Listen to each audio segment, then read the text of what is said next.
Bonjour mesdames, on va démarrer le chiot. Alors, on s'était arrêté la fois dernière sur le sujet de Koach Hanetina et Hanetila. Ça veut dire que tout ce qui coordonnait nos actes en fait en termes d'actes positifs ou négatifs était souvent répertorié dans la capacité qu'on avait de donner ou de prendre.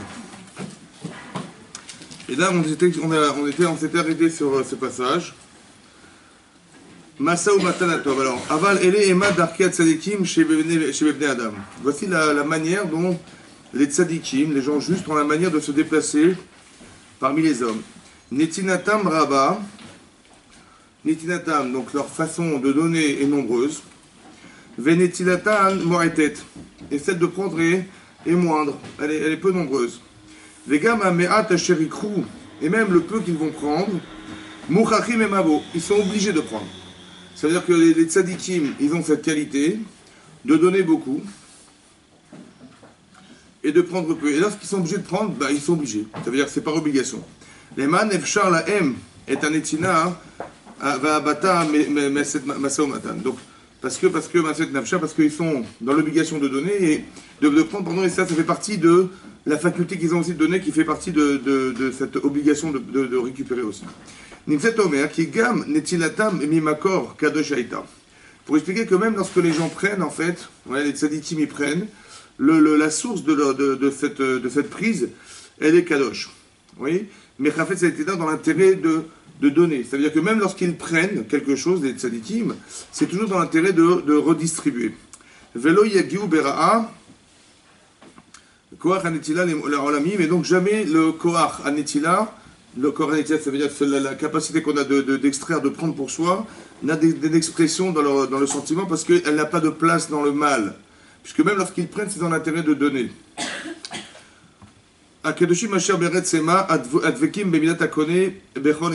Donc pourquoi? Parce qu'ils essaient de ressembler à Hachem.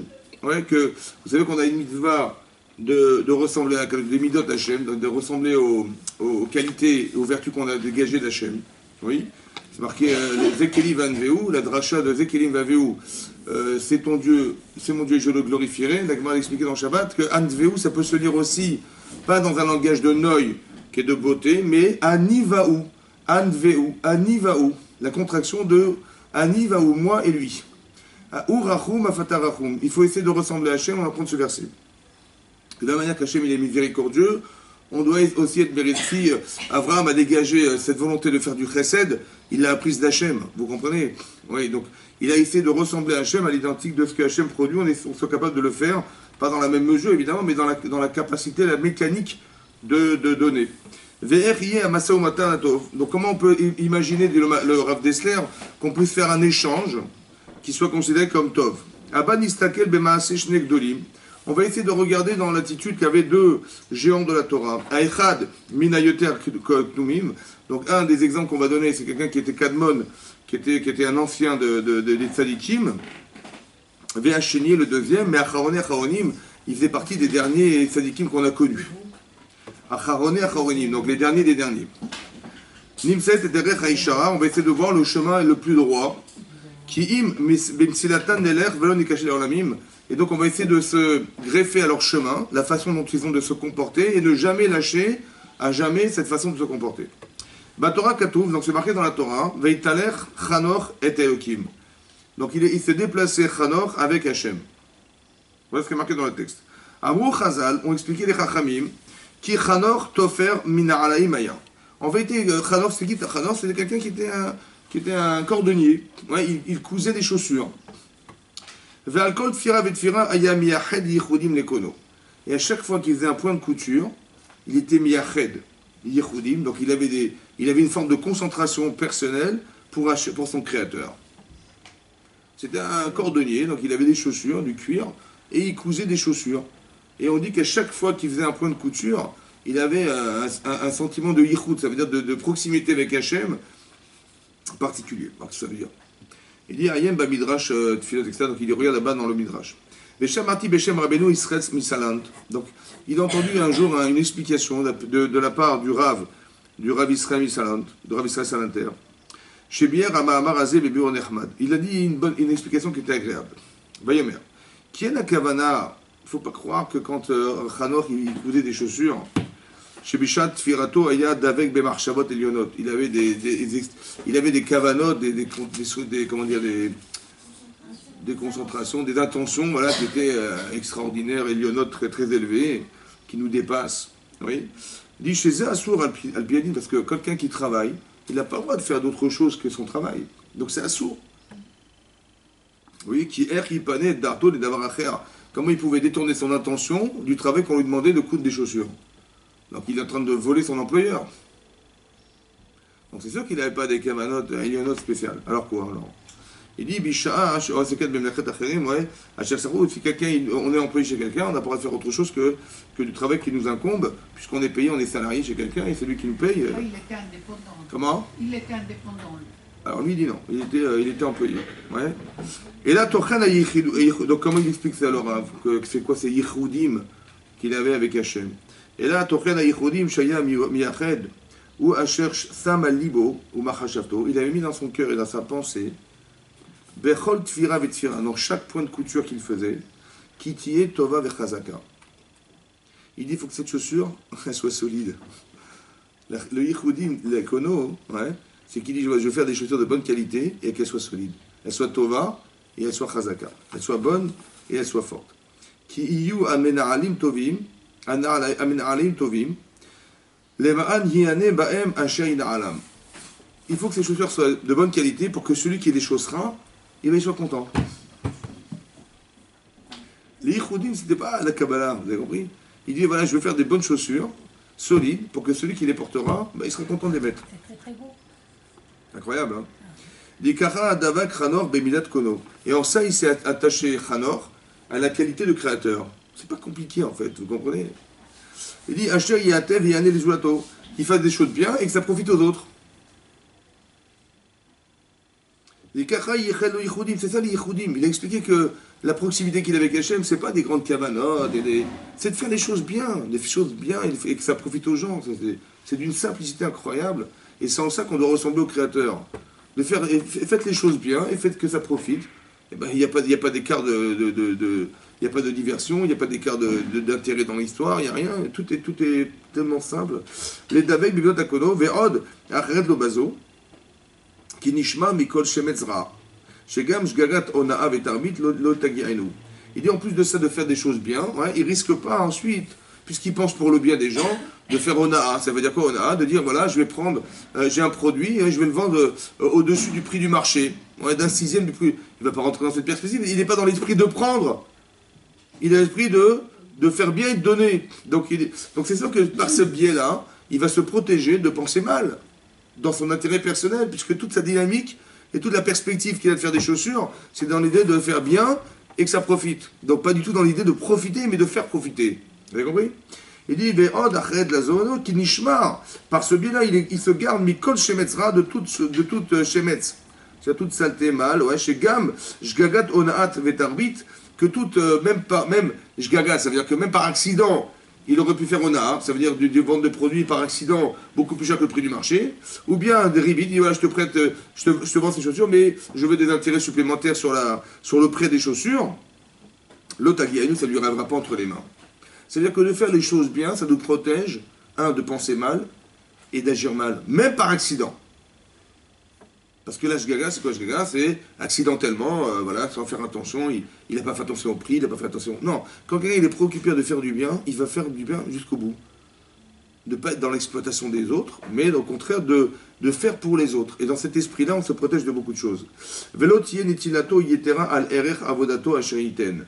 Et donc tout ce qui va dégager comme intérêt du produit de son travail ne sera pas plus que ce qu'il attend de son travail.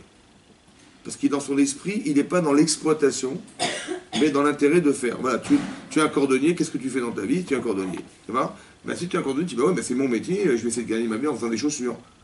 Lui, il n'est pas dans cet esprit-là. Il dit, je vais récupérer ce que je dois récupérer, parce qu'il faut que je vive, mais tout ce que je vais faire, c'est que dans l'intérêt de la personne qui va chausser ses chaussures un jour. Il faut qu'elle soit solide, il n'ait pas de plainte à faire derrière. C'est ça qu'Hachem il fait. Quand il fait du chesed, il n'est pas dans l'intérêt de récupérer, il est dans l'intérêt de donner. Alors c'est très intéressant dans la notion, parce que quand on y réfléchit, ça veut dire quoi? Ça s'appelle une mitzvah, ça. Oui.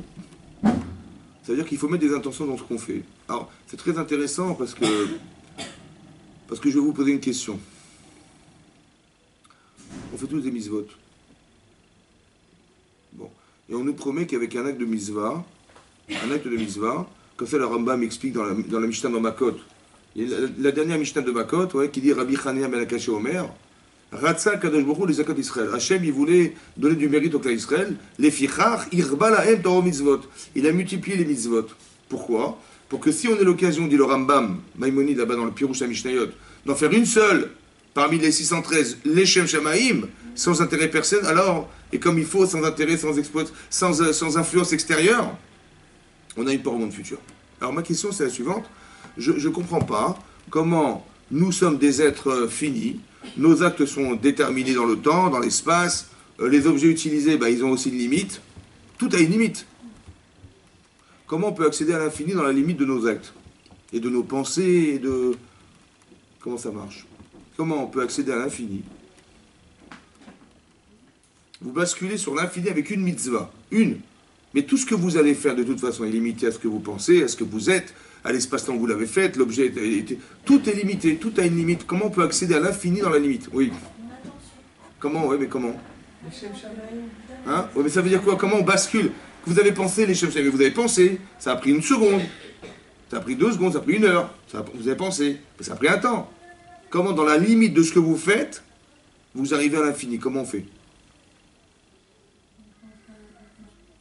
C'est une question de valeur, parce que par exemple, un Matil Nefesh Echad d'Israël, un Matil Nefesh Echad, Matil Olam Umlo. Alors? De la même manière. Pourquoi? Mais ça m'explique pas comment on bascule dans l'infini. Comment on bascule dans l'infini. Il n'y a pas de limite comment on bascule dans l'infini. Mais ça m'a pris 1 seconde. J'ai mis de filine. J'ai fait le nœud, ça prend 1 seconde. Avec ça, j'ai l'infini. Comment j'ai l'infini? Comment ça marche? Mais comment ça s'explique? Vous avez une logique là-dedans? Hein? C'est Hachem, donc si la mitzvah on se rapproche d'Hachem.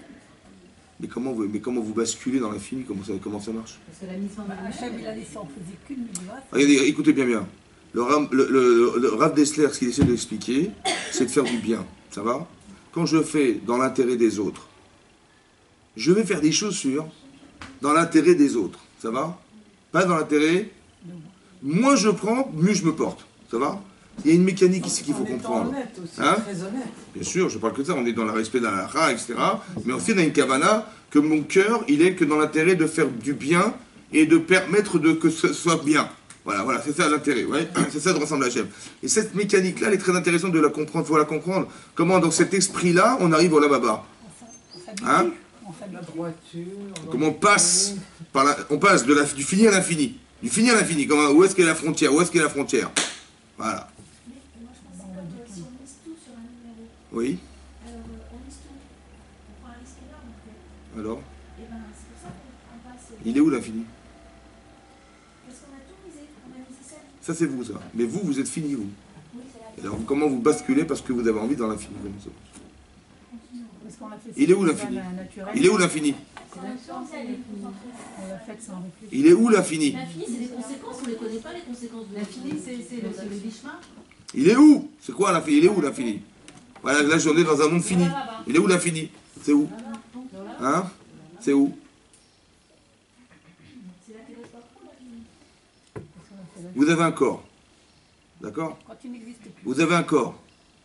Et dedans, il y a quoi? Il y a des chamas. Et cette neshama, elle est quoi? Infini. Qu'est-ce qui vous empêche d'atteindre l'infini?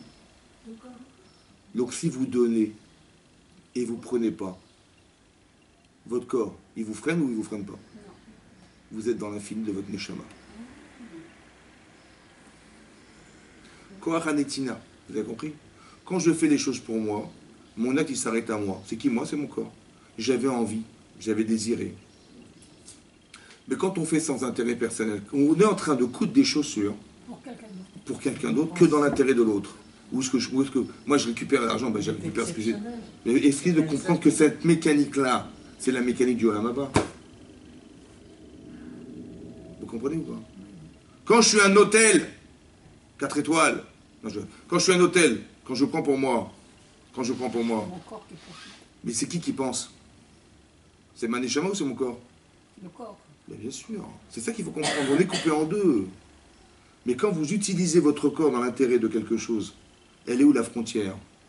Puisque l'expression de ce que vous êtes, c'est à l'image d'Hachem. Et ce que je porte en moi, c'est une Neshama qui est à l'image d'Hachem. Donc ma volonté, elle vient de mon corps ou de ma Neshama. Donc qu'est-ce qui fait écran entre moi et Hachem? Zéro. Vous avez compris? C'est ça le monde futur. Être connu en l'amour, d'atteindre son monde, c'est le monde qui est à l'intérieur de vous-même. Mais si on est des preneuses, ben c'est mon corps qui prend, c'est pas mes Neshama, vous comprenez ou pas? J'ai fait un acte de don, mais en vérité, je fais que dans l'intérêt de prendre. Je vends des chaussures, mais je m'en fiche du client, moi. Ce qui compte, c'est ce que je gagne. Et si je peux lui tirer de l'intérêt, je suis encore plus content. Ça, c'est pas connu, ça. C'est pas Hachem, ça. Vous avez compris? C'est incroyable que l'état d'esprit, il va tout changer. Ça veut dire que si vous pensez Torah et vous pensez avoir l'expression de ce qu'Hachem fait, eh bien vous êtes dans l'Olam Haba. Mais ça veut dire quoi l'Olam Haba? C'est ce que votre Neshama vous envoie comme impulsion. Vous êtes dans votre Neshama. Et sinon, vous êtes dans la limite de votre corps. C'est comme le Shabbat. Le Shabbat. Qu'est-ce qu'on fait Shabbat? On dit Shabbat, c'est Me'ain dans la Baba. Ça veut dire quoi? À l'image du monde futur. Oui ou non? Est-ce qu'on mange au monde futur? Est-ce qu'on mange de la fina? Est-ce qu'on mange de la pkeila? On n'a fait rien. Hein?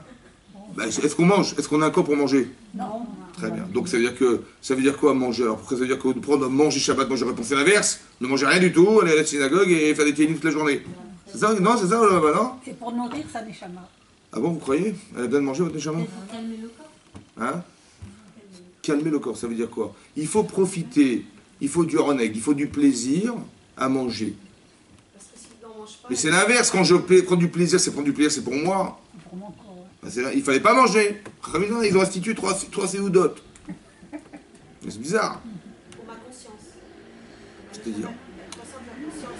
Ben, ne mangez pas du tout, mangez rien, faites un grand jeûne pour votre conscience et pensez, ben là-bas, il faut s'habituer, habituez-vous. Il n'y a pas de corps là-bas. Il faut faire un travail inversé, c'est-à-dire il faut s'habituer à ne pas dispenser de son corps. Il faut se dispenser de lui. C'est ça qu'on aurait pensé, non? Inverse, mange, kiffe et... Bizarre. Parce que la neshama, elle est dans une enveloppe qui Mais- s'appelle corps. Et donc? Et donc, il faut manger pour pouvoir la garder. Combien Hanok il a pris de l'intérêt dans ce qu'il a fait?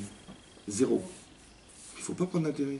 Mais quand je mange, ça m'intéresse de manger bien, de bien m'habiller, d'être propre, d'être beau, d'être parfumé, d'être bien habillé, de bien manger, faire une belle table. C'est exactement l'inverse. C'est bizarre quand même. Tant que je mange pour garder la neshama, c'est cette enveloppe qui garde la neshama. Alors comment ça s'explique ça? Ça veut dire quoi garder la neshama? C'est ça que je comprends. Bah, vivre. Quand vous mangez pour quoi en fait? Pour vivre. Vivre. Non, Shabbat. C'est-à-dire? En quoi vous servez Dieu en mangeant Shabbat? Le neshama était rentré. En quoi vous servez Dieu en mangeant Shabbat? Comment? Comment? On sanctifie la matière. Ouais, mais il faut prendre du plaisir. Shamboul C'est après bizarre, les quoi. nafshotechem. Hein? C'est quoi l'idée du Shabbat? C'est quoi l'idée de manger bien Shabbat? Par exemple, vous faites un mariage. Ouais? Qu'est-ce qu'on fait? Bah, on mange. On mange. On mange. Quand on fait une brit mila, On mange. quand on fait un anniversaire, on mange. Il faut manger, toujours manger, il faut manger. Toujours, il faut manger. Hein? Quand vous faites une... Hein? Pour que la neshama elle soit bien. Vous- Pour que le votre fils, il a eu 3 ans. Vous faites un bon gâteau. Mais vous faites le gâteau pour le gâteau ou vous faites le gâteau pour l'anniversaire? Pour l'anniversaire. Et il faut manger. Mais quand vous mangez pourquoi? Parce que j'ai fait un super fraisier. Et c'est l'occasion, mon fils il a eu 3 ans, super, on va faire un fraisier. C'est comme ça que je réfléchis? Parce qu'il faut manger le fraisier? Je dis non, c'est l'occasion de fêter l'anniversaire de mon fils. On va fêter ça en mangeant un gâteau, un fraisier. Vous mangez pour votre enfant ou vous mangez pour vous? Le khatan vekala, quand ils se marient, est-ce qu'ils mangent? Non. Et pourtant, ils ont mis... Ils ont raqué. Ils ont raqué, comme on dit chez nous. Hein. Ils ont pris le meilleur traiteur, ils ont fait... Mais dans quel intérêt? Pourquoi il faut manger ce jour-là? J'ai pas compris. Pourquoi il faut manger ce jour-là? Parce qu'on Mangez ce jour-là, mais ne mangez pas. Envoyez des cacahuètes aux gens et l'argent du mariage, vous réservez pour un appartement à Paris. Bah oui, c'est mieux que de manger. Ça dure combien d'heures? Ça dure 4 heures, c'est dommage. Bah, il faut manger. Pourquoi il faut manger? Pour être dans la simcha. Pourquoi il faut toujours manger, quoi? Il faut manger. En vérité, on fête quelque chose, vous comprenez? Mais dans la Séouda, elle va être proportionnelle à l'événement. Si c'est un anniversaire, c'est un petit gâteau. Si c'est une brit milah, on invite des gens. Si c'est une bar mitzvah, c'est encore plus grand. Et si on invite un mariage, c'est encore plus grand. Mais la séouda, la taille de la séouda, elle est proportionnelle à l'événement. Plus l'événement est important, et plus on mange. Ou plus ça coûte cher. C'est comme ça. Oui, mais ça veut dire, au fond, ça veut dire quoi? Ça veut dire que quand vous mangez en l'honneur de quelque chose. Ça va? L'heure de Shabbat, c'est grand. Le Khatan Kana, il ne mange même pas le jour de leur mariage. Pourtant, ils ont mis de l'argent quand même. Ils doivent dire aux gens, allez danser, laissez-nous tranquille 5 minutes. Je mange avec ma femme, j'ai payé. Non, on n'est même pas dans la préoccupation de manger. Ça veut dire qu'on veut faire plaisir. Vous avez compris, c'est dans cet esprit-là que je voulais vous expliquer. Quand il y a marqué Vekarata la Shabbat Roneg, le plaisir, je ne mange pas pour moi en fait. Je mange en l'honneur d'un événement extraordinaire qui est le Shabbat. Je mange en l'honneur de quelque chose. Essayez de comprendre que vous faites en l'honneur de quelque chose duquel vous tirez du plaisir. Mon corps a plaisir à fêter l'idée du Shabbat. Cette perspective-là, cette mécanique, c'est la mécanique du Olam Haba. Ça veut dire que si vous faites des choses par plaisir, et que ce que vous faites par plaisir corporel est engagé dans la mitzvah, il n'y a rien qui fait écran puisque vous avez du plaisir. Même votre corps, il est d'accord. Votre esprit, il est d'accord. Mais même votre corps, il est d'accord. Alors qu'est-ce qui fait écran? Rien. Vous avez compris? C'est pour ça que dans la Torah, c'est marqué, dans la parashat Kitavo, toutes les klalotes de la Torah, toutes les malédictions de la Torah, Tachat Asher, Lo Avatat Hashem et Simcha. C'est quoi la Simcha? C'est quoi la joie? C'est quoi la joie? Mais est-ce qu'il faut que mon corps il soit en accord avec ma tête? Et quand il y a un désaccord, parce que j'ai oublié de faire, ou alors j'ai pas envie de faire, mais c'est mon corps qui parle, vous comprenez que c'est ça le problème. Donc il faut manger en l'honneur de quelque chose pour associer ce qui me dissocie de la mitzvah.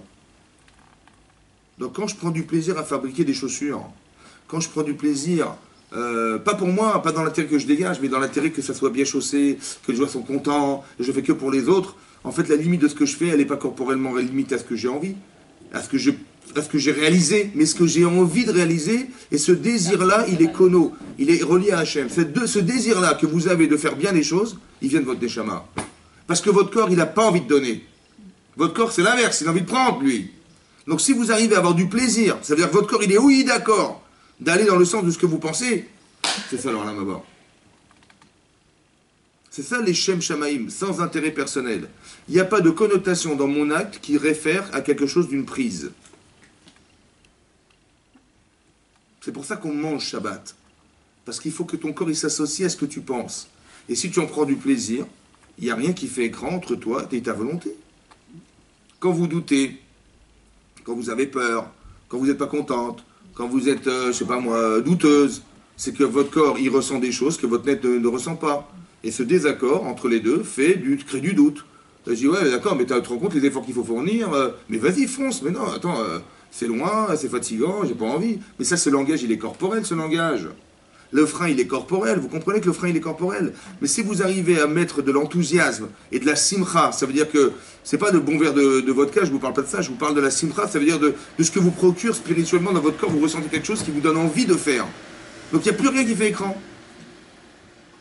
C'est ça qu'on doit atteindre un jour. C'est la joie de faire quelque chose dans l'intérêt d'eux. Mais c'est d'une simplicité incroyable. C'est si vous êtes heureuse de rendre heureux, eh bien vous avez tout gagné.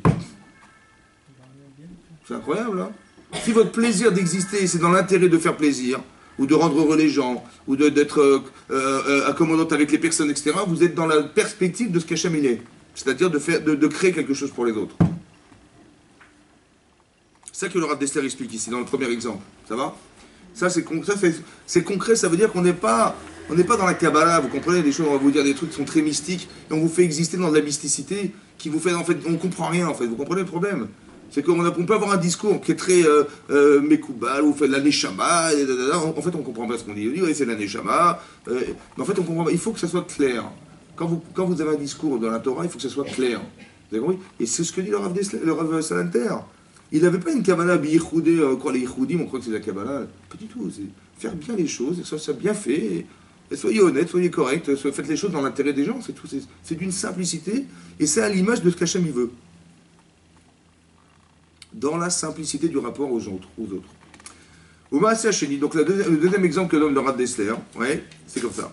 Il s'apprend le Rabbeinu Israël Meir à Cohen Zatzal. On raconte sur le Rabbeinu Israël Meir à Cohen, donc c'est le Chafetz Chaim, Baal Chafetz Chaim.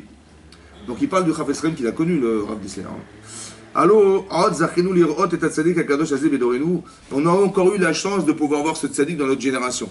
Et quand il parle le Rav Dessler du Chafetz Chaim, il parle de lui comme quelqu'un qui est pas de notre génération, mais on a eu la chance qu'il ait pu vivre dans notre génération.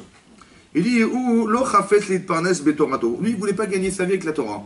Donc il étudie la Torah et ça. Il dit bon, je ne veux pas gagner ma vie avec la Torah. Qu'est-ce qu'il a fait? Il a ouvert un commerce. Vaïe les Chenvani. Donc il était un commerçant, Chenvani. Donc il vendait de la marchandise qui est de très bonne qualité. Meroula, c'est-à-dire que c'est de très bonne qualité. Amida Gdusha. Donc il avait donc c'est un commerçant, il vendait de la marchandise de très bonne qualité, et il faisait très attention au poids mesure, il volait pas les gens.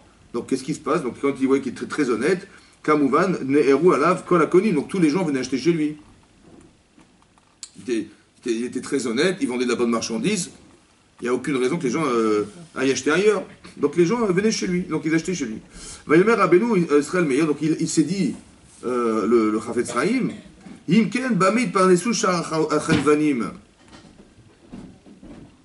dit, mais de quoi ils vont se nourrir les autres commerçants? De quoi ils vont vivre? Si tout le monde vient chez moi, les autres commerçants, ils ne pourront pas vivre.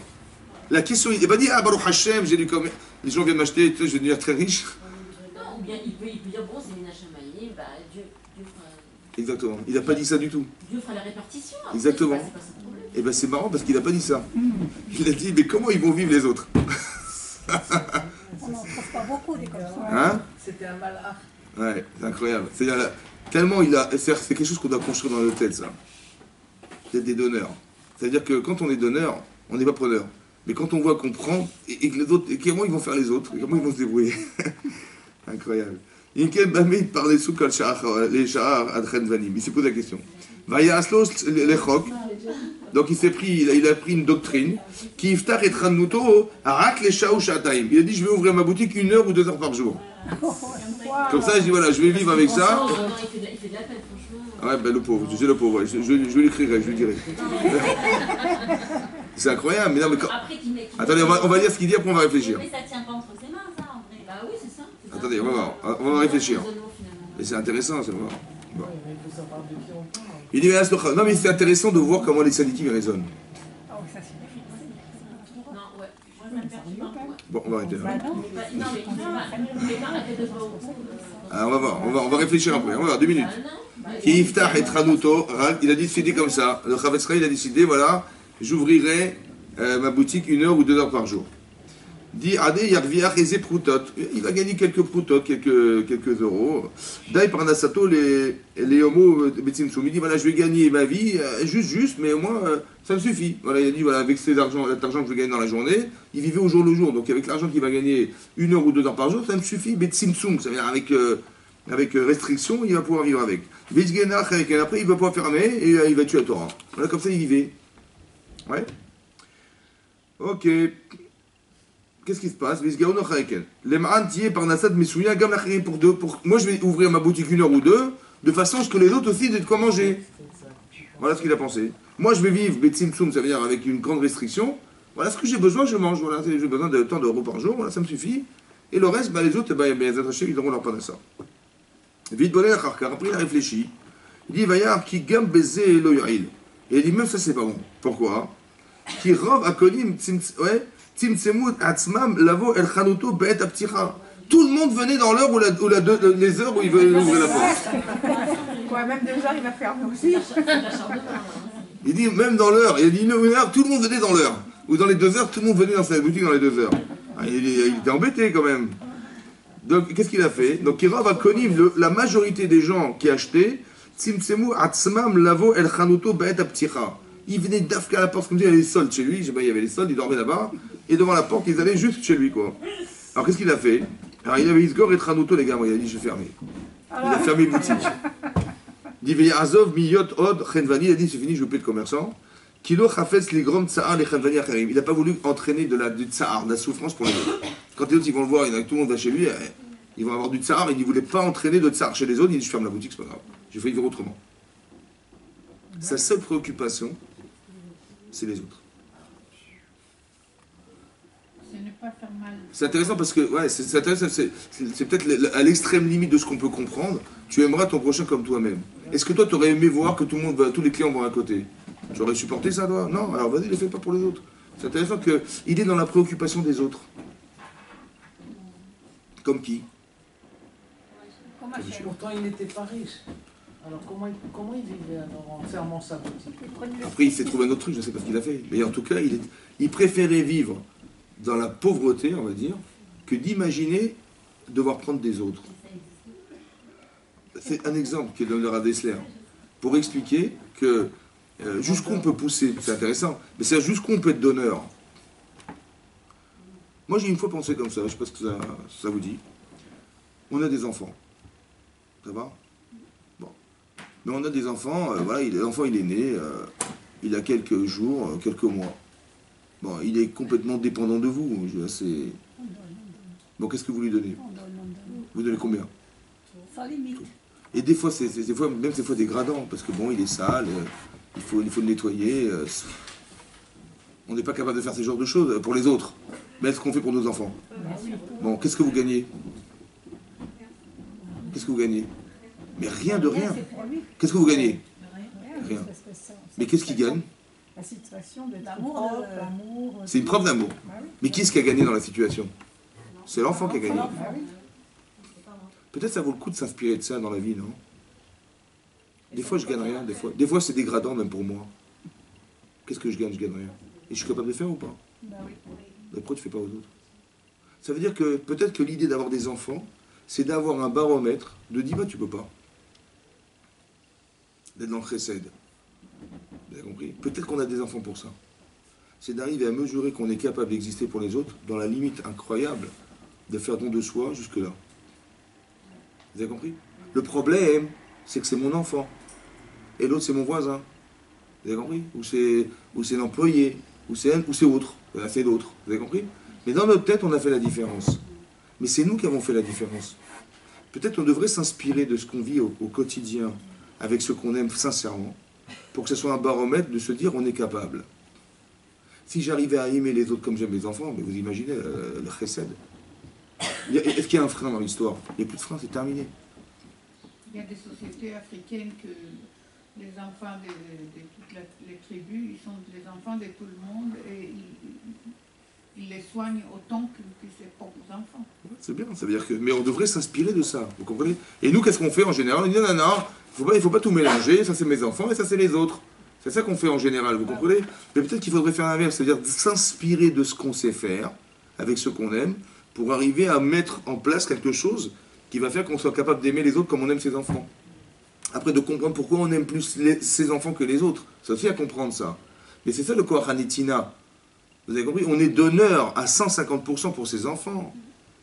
Donc pourquoi on ne s'inspirerait pas de cette faculté qu'on a donnée à ceux qu'on aime, pour dire, tu vois, si j'arrivais à aimer les autres comme j'aime mes enfants, mais il n'y aurait plus de limites en fait. Ouais. Et s'il y aurait des conflits d'intérêts, tous les problèmes qui existent dans la société, dans le monde... Oui, mais on parle de ça. C'est un axiome. On essaie de s'inspirer de choses pour comprendre la vie, vous avez compris? Mais c'est pas par hasard qu'on a des enfants en bas âge. C'est peut-être pour dire, tiens, tu vois, c'est pas pour dire, bah tiens, tu vois, c'est galère, mais c'est pas grave, fais-le quand même. Pour la bisounours, non, peut-être pour dire, inspire-toi de ça. Inspire-toi de cette forme de limite, que tu vois que tu peux dépasser des limites qui te sont insupportables pour les autres, mais tu arrives à le faire avec les enfants. Tu arrives ou pas? Ben, bien sûr. C'est-à-dire que tu pourrais t'investir, tu pourrais te donner, tu pourrais même à dégrader une façon d'être parce que tu aimes les gens. Voilà. Et tu n'es pas dans la limite de ce que tu vis, mais dans la limite de ce que ça te procure. Et bien ce plaisir-là, ce bonheur-là, il est spirituel. Tu vois? C'est à l'image de ça qu'on doit essayer de ressembler. Et c'est peut-être dans cet esprit-là que le Rav Esraim, il dit, mais si ça doit incommoder les autres, mais jamais de ma vie, je ferme la boutique. Mais comment tu vas vivre? Ça dépasse, vous avez compris? Comme si l'idéal, il dépassait la faculté à exister. On vit pour des idéaux, on ne vit pas pour soi. Ouais, parce que dans notre tête, il y a un idéal, c'est que le monde soit pas dérangé à cause de moi, ou il soit pas... C'est très intéressant, c'est ça. Quand on pousse le bouchon dans le Koach HaNetina, on arrive à ce genre de choses. On peut être des donneurs, comme je vous ai dit la fois dernière, C'est marqué Vayera Elav Hashem. Hashem lui est apparu. Pourquoi il lui apparaît? Rachid expliquait parce qu'Abraham était souffrant, il avait fait la Brit Mila. Vayera Elav Hashem. Be'elon et Mamré, dans les collines de Mamré. Ve'u Yosef Petachoel Kechomayom. Et lui était installé Petachoel à la porte de sa tente, Kechomayom à la chaleur du jour. C'est qui, de qui on parle? Pourquoi c'est pas marqué Abraham? Vayera Elav, il lui est apparu et il était assis. Il n'y a pas de nom. Alors ça m'a choqué, je dis pourquoi il n'y a pas de nom? Au moins dit Vayera El Avraham, ou bien Avraham Yosef, je sais pas, mais quelque part Avraham. Pourquoi il n'y a pas marqué Avraham? Non, attends, il n'y a pas marqué Avraham. Ça va de soi. Hein? Ça va de soi. Des fois c'est marqué, ça va de soi, et des fois c'est pas marqué, c'est bizarre. Véhou Yosef, c'est indéfini, pourquoi c'est pas défini? Véhou, il n'est pas défini, Avraham. Que ce soit Dieu qui soit assis. Hein? Oui, Dieu et puis Parce qu'il à ses était côtés. pour les autres avant. Il s'est annulé, lui. Khazak. C'est ça. Mais comment je sais? Comment je sais? Écoutez bien. Si quelqu'un il a fait la Brit Mila, disent les Chachamim qu'un adulte quand il fait la Brit Mila, c'est très très douloureux le 3e jour. Et Rachid expliquait qu'on était le 3e jour. Donc c'était une grande souffrance ou pas? Corporelle. À quoi il pense Abraham? Aux autres. Incroyable. Au lieu de penser à lui, décrocher le téléphone, aller dormir. Non, non, non, il est devant sa tente, il attend les gens. Et qu'est-ce que ça veut dire pour vous ça? Le don de soi. Il a ouvert déjà Il aimait tellement les à autres. aux 4 vents. Qu'est-ce que ça veut dire? J'ai pas dit ce qui est marqué. Qu'est-ce que ça veut dire? Ça veut dire que la souffrance personnelle, elle est rien par rapport à la jouissance spirituelle que lui ramène le fait de faire du chesed. Le corps n'existe plus. Mais c'est incroyable ça. Mais comment on fait? Comment on fait pour que mes idées soient plus fortes que ma souffrance? Hein? Comment? On pense à la mitzvah qu'on pourrait faire. Comment? L'oubli de soi. L'oubli. Non. Le plaisir. Le plaisir. Il faut que le plaisir que j'ai de faire du chesed, il soit plus fort que la souffrance que me procure la mila. Vous avez compris ça? Si par exemple quelqu'un, hein, il se coince les doigts dans une porte, il est comme ça en train de discuter, et l'autre il ferme la porte sur ses doigts. Qu'est-ce qu'il va faire le type? Ah! Il va crier. Mais à la seconde où il crie, on vient de lui apprendre, il entend à la radio, les numéros du loto, il a gagné 150 millions d'euros. Non, il sort pour rien. Hein? Est-ce qu'il a mal? Il a plus mal, monsieur, il a plus mal. Et bon, il est là, ah, il a 150 millions d'euros, mais il va acheter l'hôpital carrément. Vous avez compris? Il a plus mal, monsieur, il a plus mal. Comment ça se fait? Parce que le plaisir de la nouvelle est plus fort que la souffrance. Vous avez compris? Quand j'ai du plaisir à vivre, est-ce que je me plains? Non. Donc quand est-ce que je me plains? Bah, quand je suis pas contente. Quand j'ai pas de plaisir à vivre, quand j'ai pas de plaisir... T'as vu les gens? On n'a rien à faire. Vous avez compris? Il faut prendre du plaisir. C'est-à-dire que le raisonnement que je vous tiens, c'est d'expliquer. Il faut avoir envie de donner. C'est ça, Abraham. Jusqu'à quel point il avait envie? Jusqu'à ce que, malgré la chaleur et malgré la douleur, il était encore devant sa tente. Malgré la frustration de voir qu'il n'y avait personne dans la rue. Parce que quand il faisait tellement chaud, les gens étaient bloqués chez eux, n'est-ce pas? À l'ombre de leur maison, oui ou non? Donc si vous êtes Abraham Avinu, vous êtes devant la tente, et vous regardez à droite, il n'y a personne, à gauche, il n'y a personne, c'est le désert dans la rue. Pourquoi? Parce qu'il fait trop chaud. Il fait trop chaud, personne sort. Qu'est-ce que vous vous dites? J'ai envie de faire la mitzvah d'Arte Satochim, j'ai mal, je suis en douleur, et j'ai la chaleur qui me tombe sur la tête, et Hachem, il m'envoie personne. Qu'est-ce que vous ressentez? Frustration. Bah Dieu, il vous a dit, ma chérie, tu peux rentrer chez toi. Non? C'est ça qu'on ressent ou pas? Bah oui. C'est vrai ou c'est faux? C'est vrai? Ou c'est faux? Dites c'est faux. C'est faux. Très faux, Khazak. C'est faux. En fait, Rachid dit là-bas que quoi? Pourquoi il envoie la chaleur? Pour le mettre On le tester, on le met à l'épreuve. Rachid dit pour ne pas déranger Abraham. Ah oui, oui. Incroyable, hein? Moi, j'ai cru qu'il m'aimait pas. En fait, il m'aime tellement qu'il a mis la chaleur pour ne pas me déranger. Mais il n'est pas content parce qu'il a personne. Khazak ou Balour. Mais ça Bah veut dire, oui, vous avez compris c'est ça. l'intention d'Hachem? Bah oui. C'est-à-dire que ce qu'on ressent, est-ce que c'est vrai? Ben non. Qui c'est qui nous fait croire? Qui c'est qui a traduit comme ça? Ben moi, je croyais que c'était la même situation, quelqu'un, je vais chez lui, il me ferme la porte devant le nez. C'est ce que j'ai cru, moi. C'est comme ça que je l'ai traduit. Mais qui c'est qui me l'a fait imaginer? Mais c'est l'Etzer, vous comprenez ou pas? C'est pas ça qu'il a dit Hachem. Mais quand on est donneur, est-ce qu'on pense une chose pareille? Est-ce que Dieu leur aurait fait une chose pareille? Non. Non. Ah non. C'est-à-dire que quand on est bon, on ne pense pas à ça. C'est incroyable. Vous avez compris ou pas? On dit, c'est sûr qu'Hachem n'a pas pensé à ça. Quand je suis bon à l'intérieur, je ne peux pas imaginer, moi qui suis la petite personne, je pense bien, et lui, il va penser mal. Vous comprenez? Et si je pense mal de ce qu'il a fait, je dis, ouais, il m'a puni, il n'est pas gentil, blablabla. C'est que je pense que moi je pense mal. C'est ça le problème, vous avez compris? C'est qu'on est aussi des preneurs. Des fois, Dieu, il prend un peu, il me punit, c'est le bourreau du monde. Vous avez compris comment ça marche? Si on est bien dans sa peau, et bien dans sa tête, et on est psychologiquement, on est porteur de quelque chose, on pense pas mal. Celui qui pense mal, c'est celui qui est tordu. Vous voyez? Ou voir qu'on nous a mis des mécanismes dans la tête qui sont tordus. On croit toujours que moindre mouvement, moindre truc, comme il y a les mouches, vous avez vu, avec la petite baguette, là, il tape partout. Parce qu'on croyait, on fait attention parce qu'on va nous taper sur la tête. Alors qu'on ne vit pas épanoui, vous avez compris ce qui se passe. Alors que quand on est donneur, on n'est pas dans cet esprit-là. C'est ça qu'il explique, Laurent Dessler. Entre autres, je vous explique. Pour expliquer qu'il faut vivre de façon épanouie en voulant que les choses soient bien. Elles soient bien, elles soient construites, elles soient respectables, elles soient comment vous dire, plaisantes, ouais, et que ce soit plaisant pour les autres aussi, et qu'on en tire du bénéfice, tout en étant donneur. C'est ça. Il faut ressembler à Hachem dans cet esprit-là. Et c'est ça qu'Abraham il a réussi à atteindre.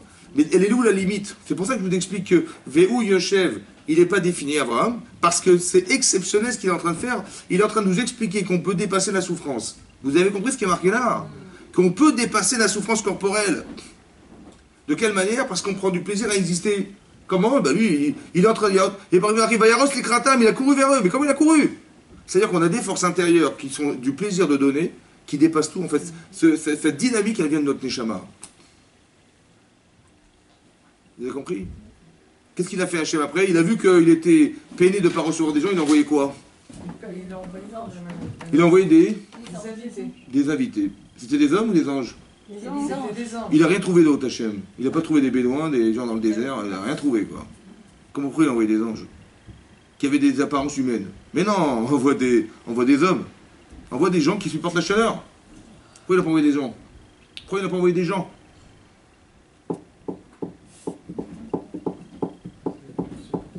Puisqu'Abraham attendait des gens, il n'a pas attendu des anges. Ah, il a envoyé des gens. Pourquoi il a envoyé des anges? Peut-être qu'il y a marqué une chose incroyable ici. Il y a marqué comme ça. La réalité que vous vivez, elle dépend de vous. Quand vous êtes au-dessus de vous-même, quand vous vous dépassez, au-dessus de votre corps, c'est possible qu'en face de vous, ce ne soit pas des gens. Ce soit des anges. Ça veut dire quand vous allez au bout de vous-même, vous dites je me défonce pour quelque chose, vous allez au bout de vous-même. Hein. Ve'u Yoshev, il n'est pas défini Abraham. Il n'y a pas de corps là-dedans, il n'y a pas d'Abraham là. T'as compris? Parce que malgré la douleur et la chaleur, il est quand même il est là. C'est qui parle? C'est qui agit là? C'est pas Abraham ça. C'est tout ce qu'il a à l'intérieur, tout ce qu'il a construit à l'intérieur de lui-même qui donne cette volonté de faire, qui dépasse son corps. Vous avez compris?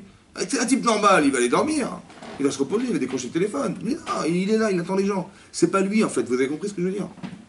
Pour ça que dans cette dimension-là, le Chidush Gadol de la Torah, à ce niveau-là, il n'y a plus d'hommes. Même ce qui nous entoure, c'est plus des... Hachem, il est obligé d'envoyer des anges, vous comprenez? Cette dimension-là. Ça veut dire qu'on est dans quelque chose qui est dans une limite qui est au-delà du naturel. Avec ça, on pourrait expliquer une chose incroyable, parce que la Gemara dans Bava Metzia dit là-bas que Bisrout Shlosha, par le mérite de 3 choses qu'a fait Abraham, ouais, il leur a donné à manger, oui, à boire, Me'at Maïm, un peu d'eau, et il les a mis Tachat Ha'etz, à l'ombre d'un arbre pour les rafraîchir de la chaleur. Bisrout Shlosha, dit la Gemara, par le mérite des 3 choses qu'a fait Abraham, avant de la manger, à boire, et il a mis à l'ombre d'un arbre, ils ont été zoché l'ishlosha dans le désert. Qu'ils ont eu la manne dans le désert par le mérite qu'il leur a donné à manger. Ils ont eu le Ber Miriam parce qu'il leur a donné à boire. Et ils ont eu Anané Kavod, les colonnes de nuée, qui les protégeaient au-dessus de leur tête parce qu'ils les rafraîchis à l'ombre d'un arbre. Voilà, dit la Gemara comme ça. Ça va? C'est ce que la Gemara explique. Ça va? Est-ce que vous imaginez une seconde que des actes que vous faites vont servir dans l'histoire? Vous saviez ou pas? Vous saviez quand vous faites des mitzvot, ça va servir un jour. Vous saviez? Non, on ne sait pas parce qu'on ne fait pas dans ce but. Votre maman? Non, mais là, c'est marqué... Oui, vous avez raison, madame. Mais là, c'est marqué même dans Olamazé. Parce que par le mérite des mitzvot d'Abraham, on a mangé dans le désert. Bah oui, bah, Voilà, oui. vous avez compris? Il a donné à manger à combien de personnes? 600 000. Et combien il y avait de personnes dans le désert? 600 000. Hommes. Homme. Combien il y avait de personnes dans le désert? 600 millions. Hein? Combien? Non. Non. Non, combien de personnes? Pas d'hommes, de personnes. Combien? Il y avait 3 millions. 3 millions. Et il y avait les animaux? Oui. Il y avait tout ça, il y avait tout le bétail. Ouais. Ah, ok. Tout le monde a mangé. Il a donné à 3 personnes, Hachem il a fait 3 millions. C'est normal. Combien de temps ça a duré? Que le repas d'Abraham? 40 ans. Le repas d'Abraham, 40 ans c'est un peu long, c'est un peu long. Quelques heures, ça a duré quelques heures. Ça a duré combien de temps dans le désert? 40 ans. 40 ans. Il a donné Me'at Ma'im, un peu d'eau. peu d'eau, Il choquait un petit peu. Il a donné l'eau à tout le monde. Combien il a donné d'eau Hachem? À toute la population. 40 ans! 3 millions avec des animaux. Il y en a des douches et des... C'était les chances. Ça leur faut de l'eau. Pourquoi c'est pas proportionnel? Je pas compris. Parce que c'est multiplier la Pourquoi c'est pas proportionnel? Tu donnes 3, on donne 3. Parce que lui, Mida, Keneged Mida. Parce que Hachem, c'est Hachem et Abraham, c'est un homme. quand même. Chazak Baruch. Mais qu'est-ce que ça veut dire? Hachem, il va nous récompenser à l'image de ce qu'on a fait ou pas? Donc il a donné à 3 personnes. Chazak Baruch, 3 personnes. Pourquoi tout à coup ça devient 3 millions? plus, parce que lui, D'où les Chachamim, ils ont su que l'acte d'Abraham, il avait un rapport avec le désert, les Israël dans le désert. D'où ils ont su? quand ils ont vu les... Peut-être qu'Abraham, il a eu ce srout parce qu'il a ouvert des auberges. Je sais pas moi, Ishel Abraham. Oui, Abraham, il a ouvert des auberges pour les gens nécessiteux, oui ou non? Oui. Eh ben, cette Visroutze, il y a eu dans le désert, on a mangé dans le désert. D'où ils ont su, Chachamim, que ça, c'est un rapport avec ça. Qu'est-ce que ça a à voir? Dans le texte, ça se trouve, il y a un indice. Je peux marquer. C'est la Gemara qui dit dans Bava Metzia, Bisrout Slosha, Zachou le Slosha. D'où ils ont compris? Comment vous comprenez-vous, les juifs du 19e? Alors j'ai pensé comme ça. Manger, c'est manger. Et boire, c'est boire. boire. Et dormir? Non, Dormir, c'est dormir. non, et l'ombre, c'était l'ananéa kavod. Mais comment ils ont compris que c'était ça? D'accord, c'est gratuit ça. Mais c'est dans la Gemara, ils ont fait des Alors comment ils ont compris? 3 pages de discussion, ils arrivent à ça. Chazak Baruch. Alors il y a une logique. Moi, il n'y a pas marqué dans la Gemara, pourquoi? Alors je veux dire, peut-être, ça reste entre nous. Hein, comme ça. Hachem, il avait un projet. C'est que quand on sort d'Égypte, on passe par le désert pour recevoir la Torah dans le mont Sinaï, qui est dans le désert du Sinaï. Bon, est-ce qu'on peut vivre dans le désert? Bon. C'est impossible. Alors vous devez apprendre un principe. Hachem, il donne rien gratuitement. Il n'y a rien gratuit. Donc il faut qu'on mérite quelque chose pour que les choses se fassent. Ça fait partie du projet divin, ça, ce que je vous dis. Ça va? Il faut qu'on passe par le désert. Mais on ne peut pas survivre dans le désert. Alors comment on va faire? Alors il faut trouver quelqu'un dans l'histoire qui soit capable de faire un acte de chesed Dans le désert, au-delà des limites humaines dans son désert. Parce que la question est la suivante. Je ne vous l'ai pas posée, mais je vous la pose. Hachem, il a demandé à Abraham de faire la Brit Mila. Ça va? Au bout de 3 jours, ça fait mal ou pas? oui, très mal. Il le savait, Hachem? Oui, bah oui. Pour ne pas le déranger, Abraham Avinu, qui était souffrant, il a mis la chaleur torride. Ça veut dire qu'il a enlevé la couche d'ozone. Ouais, il y a ça, Chama Minartika. Ça veut dire qu'il est sorti le soleil de son enveloppe. Ça veut dire qu'il n'y avait plus de couche d'ozone, quoi. La couche d'ozone qui filtre 45% du soleil, la chaleur, il l'a enlevé. Il est sorti de son enveloppe. Ça veut dire qu'il n'y a plus de couche d'ozone. Et donc là, le soleil, il tapait bien. Hein. Pourquoi faire? Pour ne pas déranger Abraham, le pauvre Abraham. Les gens vont sortir, vont le déranger. Mais lui, comment il était, lui, Abraham? Mais il n'est pas malheureux, mais il était mort avec la chaleur, non? Est-ce qu'il y avait la clim à l'époque? Donc il était devant sa tente avec la chaleur torride. C'est pas une souffrance supplémentaire. Hachem, il n'a rien trouvé d'autre à faire que de mettre la chaleur, quoi. C'est normal, ça? Mais non, mais au contraire, il a fallu une clim extraordinaire, j'en sais rien, moi. 2000 idée d'inventer la climatisation. Ah non, il a mis la chaleur et il a mis la douleur et tout ce qu'il faut. C'est normal, ça? On dirait que c'est cruel, Le pauvre, il a 100 ans, il a fait la Brit Mila, il s'est donné, et en plus, il a dû lui rajouter la chaleur. En réalité, la chaleur, c'est pourquoi la chaleur? Mais non, quand il a vu qu'Abraham était en peine, qu'est-ce qu'il a fait, Hachem? Quand il était en peine, qu'est-ce qu'il a fait, Hachem? Il a envoyé les anges. Qu'est-ce qu'il aurait dû faire, Hachem? Enlever la chaleur. Ben bien sûr, pour que les gens sortent. Il a fait ça ou pas? Bah oui. Non, pourquoi? C'est ça la question. Parce que dans le désert, il faisait chaud. Écoutez-moi bien, c'est peut-être de cette question que les Chachamim, ils ont compris que c'était le désert. Vous avez compris? C'est pas logique. Hachem, il aurait dû, normalement, il dit Abraham était en peine, ok, Chazak, bon, il est en peine, je ne vais pas le laisser comme ça, j'enlève la chaleur, moi je l'ai fait pour son bien, j'enlève la chaleur et j'envoie les gens. Non, non, non, il a gardé la chaleur et envoyé les anges. C'est pas normal. C'est pas normal. En vérité, ça vient répondre à quelque chose. Si Hachem l'a fait, il l'a fait pour le bien. Quel bien? Alors ils ont peut-être de là compris qu'en vérité, ça avait un rapport avec le désert, la chaleur du désert. Ça veut dire que l'expression des 3 millions de personnes dans le désert, c'est à petite échelle ce qu'on a fait vivre à Abraham dans sa petite maison là-bas. On a reconstitué le désert chez Abraham. Est-ce que dans la chaleur du désert d'Abraham, tu es capable de faire un acte de chesed de la d'une limite humaine? Tu peux ou pas? Si tu réussis à faire, alors je pourrais nourrir de façon extraordinaire dans le désert. Vous avez compris ce que ça veut dire? On a eu la récompense grâce à Abraham. C'est ça la logique. Ça veut dire que si Abraham il avait dit il fait trop chaud, Il s'est pas plaint. si c'était plein, il dit ah, il fait trop chaud, attends je suis malade. Sortir. Il aurait ouvert Shulchan Aruch, il aurait dit je suis pas toi. Est-ce qu'il avait envie d'ouvrir Shulchan Aruch? Pourquoi? Parce que la netina, Koach ha-netina, vous avez compris ce que ça veut dire ça? Tellement il est dans la problématique des gens qui ne pensent plus à lui. Vehu Yoshev Petach Haoel Kechom Hayom. Il était assis à la porte de sa tente. Il n'y avait personne, il n'y avait que lui. C'est qui lui? C'est Vehu. De la transparence pour Hachem. Vous avez compris ça? On ne se rend pas compte en vérité, mais des épreuves pareilles. Est-ce qu'il était malheureux, Abraham? Malheureux de souffrir. C'est incroyable. Hein? Ça veut dire qu'il est tellement heureux de faire du bien qu'il n'est même pas en souffrance personnelle. C'est extraordinaire, c'est une réponse à la souffrance. Les gens qui se peuvent rien, qui arrivent, la conjoncture, la truc, le fric, les bazars. En fait, c'est parce qu'on n'a pas de simchat chaim, quoi. C'est dingue. Hein? Si on était heureux de faire ce qu'on fait, est-ce qu'on penserait à ces choses-là? Ou ça serait secondaire? Ce serait secondaire. Vous avez compris? Il n'est même pas dans la souffrance personnelle qu'il a d'être dans la Brit Mila et la chaleur qu'il dit. Au lieu de s'accabler contre Hachem, il dit mais qu'est-ce qui t'arrive? Attends, je fais la Brit Mila, je fais la... Au lieu de se plaindre, de dire mais qu'est-ce qui me fait Hachem? Il n'a pas de question. Vous avez compris? Parce que la volonté de faire est plus forte que la question. C'est dingue. Hein? C'est un grand histoire dans la vie, ça. Mais ça vient du kohar, de la force, du fait d'être donneur. Quand on est donneur, on n'est pas dans cette perspective d'exploitation, mais dans l'intérêt, non pas de prendre, mais de donner. Ça veut dire que c'est ça, Abraham Avinu.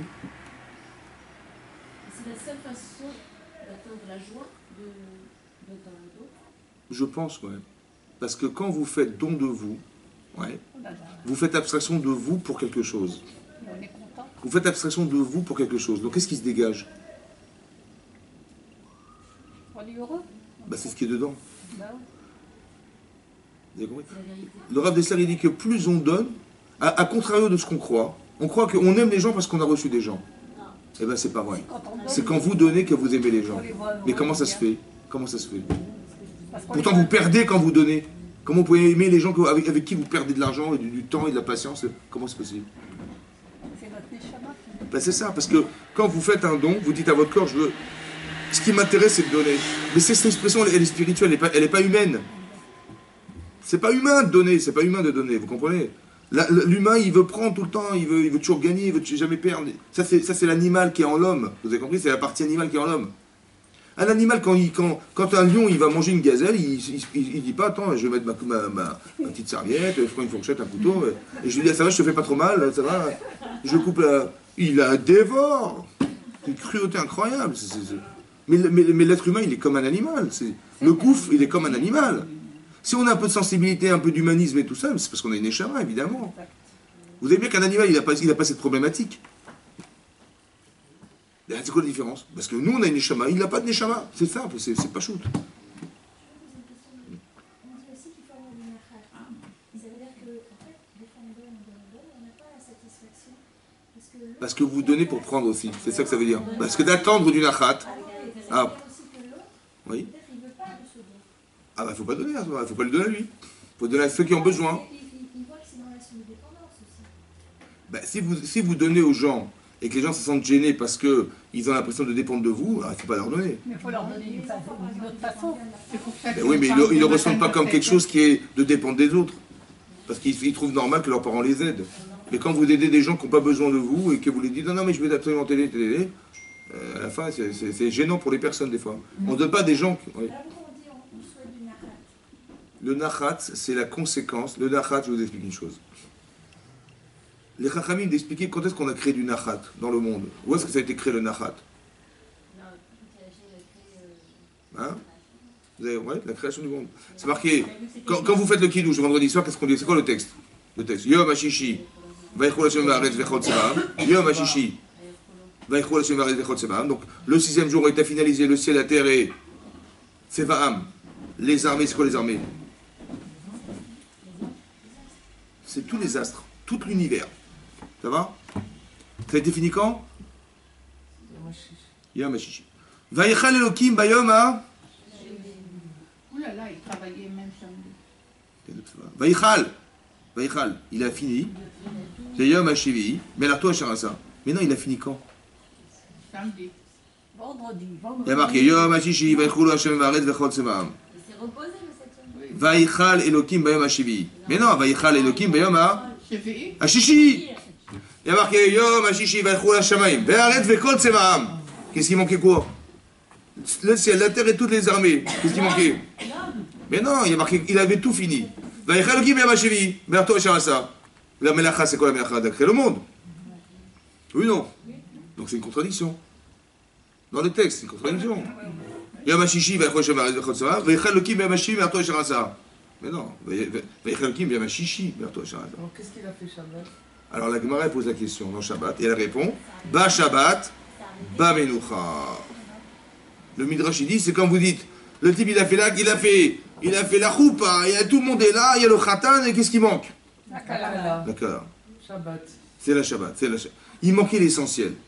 Ça veut dire qu'il manquait. Et c'est quoi l'essentiel?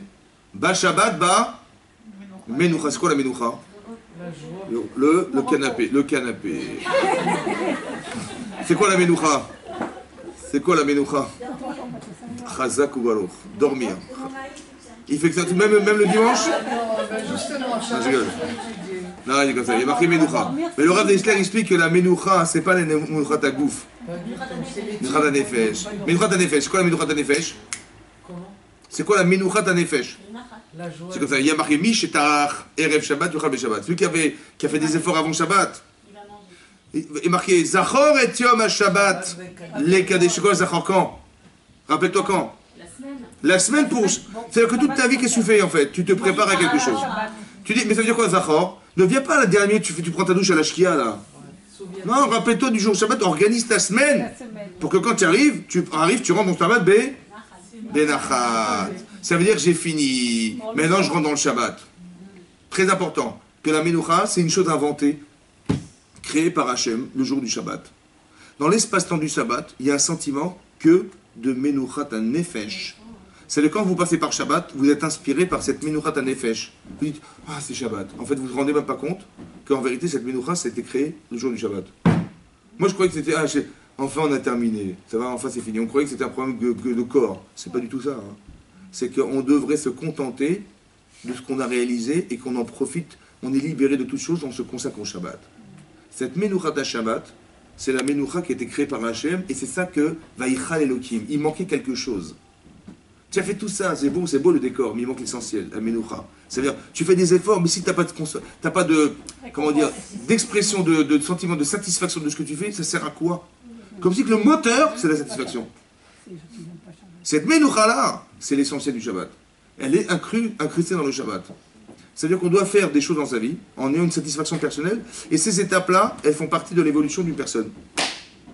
Il y a des gens qui travaillent toute la journée, toute l'année, comme ça, et là tu t'arrêtes quand? Je n'ai pas fini. Mais non, il faut que tu t'assoies. Il y a une étape dans ton évolution, que tu es une Menucha. Tu t'assois, t'es contente ou pas? Ouais, je suis très contente, bon, alors on continue, allez, hop, dimanche on démarre. Il faut que tu t'arrêtes et tu es une Menucha Tanefesh. La Menucha, c'est un sentiment spirituel qui a été créé le jour du Shabbat.